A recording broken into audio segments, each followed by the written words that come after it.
Olá, você que acompanha o DI nas redes sociais. Eu sou Gabriel Schaefer e essa é mais uma edição do Talking DI. Hoje nós recebemos o reitor da UNO Chapecó, Cláudio Jacoski, que vai falar um pouco das ações, dos projetos realizados pela universidade e também como a UNO Chapecó está se preparando para esse ano letivo. Professor Cláudio, primeiramente, obrigado pela entrevista e seja bem-vindo ao Diário do Iguaçu. Eu é que agradeço, né? É sempre um prazer a gente estar aqui conversando um pouco sobre as questões da UNO Chapecó e divulgando aí para toda a comunidade chapecoense e regional, né, as ações e atividades que são encaminhadas pela nossa instituição. Professor, quais foram as principais ações desenvolvidas pela universidade no ano de 2022? Gostaria que o senhor fizesse um balanço dos projetos, questões de estrutura, quais foram as principais ações da universidade no ano passado? Perfeito. A UNO Chapecó ela vem se reinventando nesses últimos anos e o ano passado não foi diferente, né? Nós estamos atuando de uma forma bastante efetiva numa transformação da universidade, acreditando que a gente vive um novo momento na educação superior no mundo todo, né? A UNO Chapecó, por exemplo, no ano passado abriu as portas da sua área de saúde, o CISAMOSC, e fizemos um convênio com os municípios da região e estaremos a partir desse ano oferecendo um serviço de saúde totalmente diferenciado para as pessoas que moram nos municípios próximos à nossa cidade. É um grande movimento que a gente faz no sentido de oferecer os serviços da universidade para a comunidade. Então, para as prefeituras dos nossos municípios, a gente tem uma parceria muito grande com as prefeituras da AMOSC, né, e a gente vem intensificando essa conversa com a AMOSC. Mas não somente isso, né? A gente fortaleceu a área da inovação, que é uma área importante para a UNO Chapecó. Tivemos o primeiro ano do Pólen, né? Do Pólen Parque Científico e Tecnológico.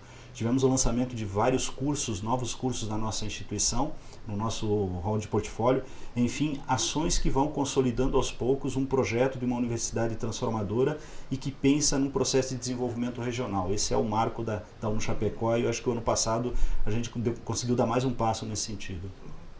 Recentemente o senhor participou de um evento no Equador e falou sobre a questão da gestão universitária e também falou da metodologia da ABEX, né, que são as aprendizagens baseadas em experiências. O senhor pode falar um pouquinho mais dessa metodologia e como ela é aplicada nos cursos de graduação da UNO Chapecó? Perfeito.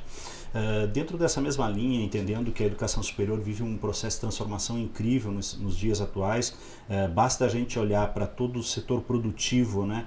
Mesmo local da agroindústria, por exemplo, o quanto ela se transformou nos últimos anos na utilização de um processo muito mais,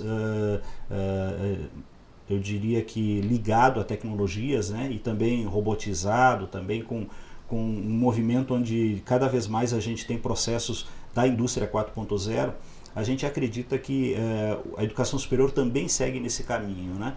E agora mais ainda, né, a gente tem grandes movimentos no mundo acontecendo na área da inteligência artificial e eu tenho certeza que aquelas atividades que dependiam da lógica do ser humano vão mudar e de certa forma vão passar a ser feitas por instrumentos aí de inteligência artificial.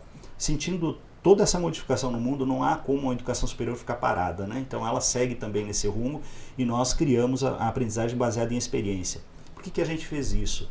De certa forma, todo o profissional que estava fora, que estava no mercado, ao receber um aluno da nossa instituição, sempre tinha aquela questão de preparar essa pessoa melhor. Mas a gente acredita que a preparação se dá na universidade. Então a gente criou essa metodologia onde o aluno tem, a cada período que ele entra na instituição, desde o primeiro período, ele é colocado a ter uma relação direta com a sua profissão. E isso vai crescendo ao ponto que nos semestres finais esse aluno vai resolver soluções para a comunidade. Isso está muito conectado com o que a gente apresenta hoje, a partir do Pólen Parque Tecnológico, a partir de projetos de pesquisa, o crescimento dos nossos cursos de mestrado e doutorado, né? Dão toda uma condição para que a gente possa dar essa resposta efetiva para a comunidade. E como você falou, foi bem interessante, a gente esteve agora recentemente em Loja, né, no Equador, num colóquio internacional de gestão universitária, apresentando essa proposta, que foi muito bem aceita e muito bem compreendida pelos reitores das demais instituições do mundo, né? Tínhamos lá uma série de instituições de outros países, compreendendo que realmente a educação superior não pode permanecer naquele modelo industrial, vamos dizer assim, né? Aquele modelo onde o aluno senta na sua carteira, em fila, sai daquela sala de aula, todo mundo igual, né, imaginando que assim a gente conseguiu formar pessoas no mesmo nível. A gente acredita que é diferente, a gente vive um momento de customização do ensino, onde cada pessoa aprende de uma forma, tem necessidade de desenvolver a sua habilidade, a sua competência, a partir de soft skills que são solicitados pelo próprio mercado, né?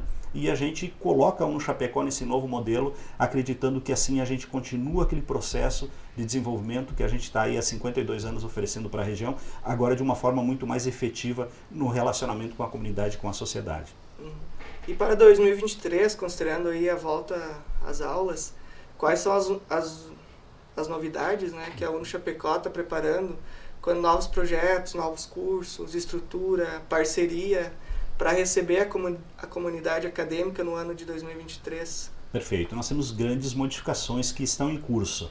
Eu diria que uma delas é a evolução da nossa marca, né? A gente vai ter uma evolução da marca da UNO Chapecó nesse ano, contextualizando um pouco também na questão da imagem da universidade, a partir daquilo tudo que está acontecendo nela, né? Uma universidade que era muito tradicional, que era uma instituição com foco especificamente no ensino. Hoje é uma universidade que presta serviço, uma universidade que foca na inovação, uma universidade que entrega não somente educação superior, mas entrega também produtos para a comunidade, uma série de propriedades industriais que a gente vem gerando na instituição, uma série de defesas de teses e de dissertações que são apresentadas como solução para a comunidade.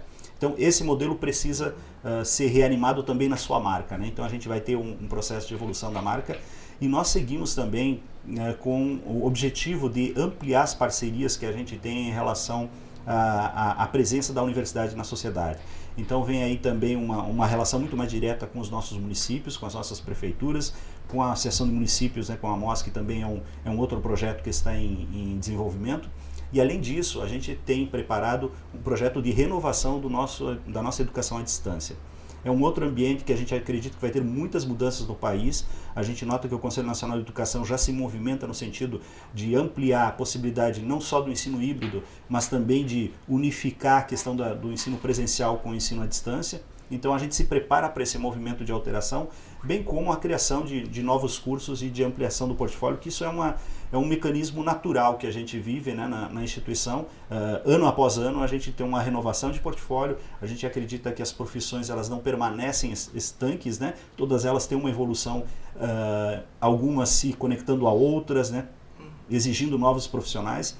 E eu diria assim, os profissionais dos nossos dias cada vez mais são exigidos de uma maneira multidisciplinar, né? Então é com esse foco que a gente trabalha.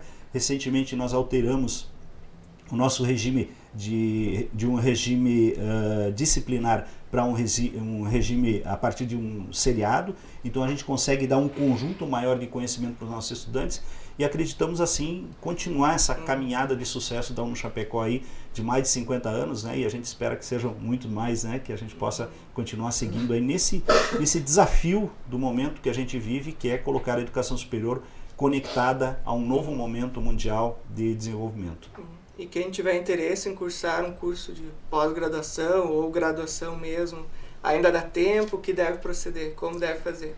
Ainda dá tempo, né? A gente tem aí as matrículas em aberto, quem quiser participar aí da UNO Chapecó, se envolver, e com uma grande novidade, né? Nós temos agora uma possibilidade efetiva em relação a bolsas de estudos, né? Que cresceu significativamente. O governo do estado de Santa Catarina vem fazendo um movimento no sentido como que na época candidato Jorginho Melo dizia, da faculdade gratuita, né? Esse projeto está em andamento, a gente tem uma conexão bastante grande com a Secretaria do Estado da Educação e há aqui uma oportunidade bastante grande para que o aluno possa estudar com bolsa, né, na própria instituição sem ter custos, né, para poder concluir a sua graduação.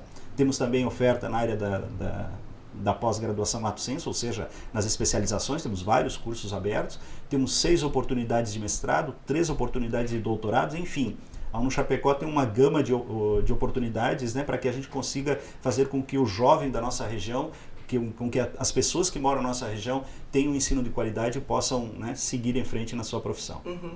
O senhor, como presidente da Associação das Universidades Comunitárias, né, do Brasil, como avalia a questão da educação, né, os desafios, tanto a nível estadual, né, como o senhor falou, quanto nacional? Como presidente, qual é a avaliação que pode ser feita nesse novo cenário, nesse Perfeito. novo ano que se inicia, né? Perfeito. Troca Nós de temos uma troca de governos, governo, tanto isso. exatamente. Então, a gente hoje é presidente da BRUC, né? Eu estou à frente dessa associação que representa mais de 300 instituições do Brasil, quase 1 milhão de alunos. As instituições comunitárias em geral, elas têm tido um pouco reconhecimento no meu entendimento, né? Nós temos algumas disputas bastante grandes, temos uma ação direta de inconstitucionalidade que circula hoje no STF, pedindo com que as instituições comunitárias possam ter o acesso à solicitação de vagas de medicina, por exemplo. Esse é um tema muito caro para nós, porque nós temos uma qualidade efetiva, uma relação direta da comunidade com a área do setor de saúde, e a gente precisa que avance essa condição. Chegamos até ao ponto de ter que acessar o STF para poder tentar resolver essa situação. Então é uma disputa que a gente tem, é uma luta que a gente faz em nome da defesa das comunitárias. Mas seguimos não somente com essa necessidade. Outra necessidade que a gente tem é em relação à educação técnica, né? Também é um outro item que as universidades comunitárias devem crescer muito nos próximos anos, e a gente vem como um tema para ser discutido com o próximo ministro, né? Com o presidente da BRUC, a gente vem solicitando, né, esse espaço para que a gente possa ter uma conversa direta com o ministro da Educação, para que a gente aponte essas demandas e essas dificuldades que hoje são colocadas frente às comunitárias, né? Hoje, só para deixar muito claro, né, as comunitárias se colocam como uma organização efetiva dentro da legislação superior brasileira. Lá em 2013, pela Lei 12.881, a gente criou o ente das comunitárias, e em 2019 houve uma alteração na Lei de Diretrizes e Bases da Educação, na LDB. No seu artigo 19, tivemos lá a composição da presença das comunitárias. Então hoje no Brasil existem as instituições públicas, as instituições privadas e as instituições comunitárias, e que precisam de certa forma de um apoio no sentido de recursos públicos, de apoio ao desenvolvimento, porque são instituições que efetivamente promovem o desenvolvimento regional e têm uma relação muito direta com a sua região. Então a gente acredita muito nesse projeto, e eu tenho a honra de estar à frente dessa importante associação do Brasil, que representa esses números que eu falei, e que eu acredito que tem tudo para ser um projeto, as comunitárias, para ser um projeto de desenvolvimento do país como um todo. Hoje a gente está muito mais fortemente colocados em Santa Catarina, com 14 instituições comunitárias, e no Rio Grande do Sul, né, com 15 instituições comunitárias. Mas o Brasil todo tem esse modelo espalhado, e que como eu repito, né, é um modelo que oferece uma relação direta de serviços públicos para a comunidade, né? Basta ver na época da pandemia a quantidade de vacinação que a gente realizou, a relação que a gente sempre teve na área da assistência social, na área jurídica, na área do esporte, na área da cultura, né? São todas áreas importantes para as instituições comunitárias, que assim promovem e destacam a sua região a partir do seu funcionamento. Professor, para nós finalizarmos então a entrevista, ano passado foi realizada a segunda edição da Copa Interescolar UNO Chapecó, em parceria com o Diário do Iguaçu. Para esse ano, o objetivo, a meta, a pretensão é manter essa parceria? A gente tem vontade de manter, sim, né? É claro que todas as condições de economia e condições financeiras sempre estão em discussão, em pauta, mas a gente sempre teve uma relação muito direta com o esporte, né? E nos anima muito apoiar o esporte amador, que é uma marca da UNO Chapecó. Nos anima muito também apoiar o esporte de base da Chapecoense, que é outro item importante que a gente realiza todo, né? Desde que a gente começou esse movimento em relação ao esporte. E claro, também trazer os alunos do ensino médio para o esporte é uma maneira de colocá-los dentro de um contexto educacional, de formação, e a gente acredita muito que, a gente usa uma frase, né, que o esporte ele transforma as pessoas, né, e transforma o mundo, né, e a gente tem ideia de seguir nessa caminhada, né, no apoio efetivo ao esporte, porque a gente acredita muito que essas parcerias, inclusive com o Diário do Iguaçu, são fundamentais, porque colocam o jovem numa outra condição e envolvem ele num tema tão legal, tão importante, tão formador como é o esporte. Professor, mais uma vez obrigado pela entrevista, e nós do Diário do Iguaçu desejamos sucesso nesse novo ano que se inicia.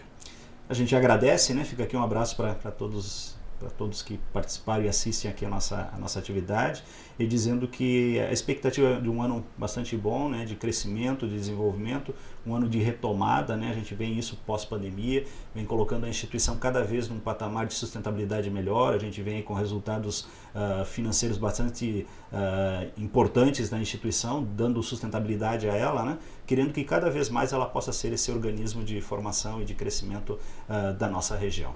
Obrigado, professor. Esse foi mais uma edição do Talking DI. Em breve voltaremos com mais convidados especiais. Até mais.